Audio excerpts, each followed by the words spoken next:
ते शब्द म्हणजे एक लायब्ररीच आहे. तुम्ही आता एवढे वर्ष काम करताय. तुमच्या मते एक general life advice regarding success किंवा फेलियर फक्त ॲक्टरसाठी नाही, फक्त ॲक्टिंगसाठी नाही, इन जनरल लाईफ कशी जगली पाहिजे? तुमचं काहीतरी ध्येय पाहिजे. तुमच्याकडे ध्येय पाहिजे. हे आपण शिकतो. शाळा, कॉलेज सगळं शिकत असतो. तेव्हा आपलं ध्येय नसतं. ॲक्च्युअली खरं सांगू ना, त्या वयामध्ये ना हे व्हावं की ते व्हावं. कारण ते वय असतं एकदम. ते चंचल असतं आणि ते असायलाच हवं.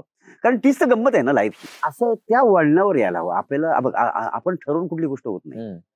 पण मला असं वाटतं की आपण आपल्याला शोधलं पाहिजे. आपल्याला नेमकं काय व्हायचंय. प्रत्येक जण असं काहीतरी ठरवतो की मला अमुक व्हायचंय, तमुक व्हायचंय. जर एकदा तुमचं ठरलं ना त्याच्यात सातत्य ठेवा.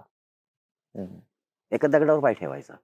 बरोबर. घरच्या लोकांचा सपोर्ट मिळत असतो. घरच्या लोकांशी तुम्ही बोला आणि ते सातत्य, ते काम तुम्ही हिरिरीने करा, जोमाने करा. कन्सिस्टन्सी केलं म्हणजे माझं कसं म्हणणं आहे, यश अपयश हा नंतरचा भाग आहे. प्रत्येकाच्या नशिबात किती असतो आपल्याला आपण नाही सांगू शकत.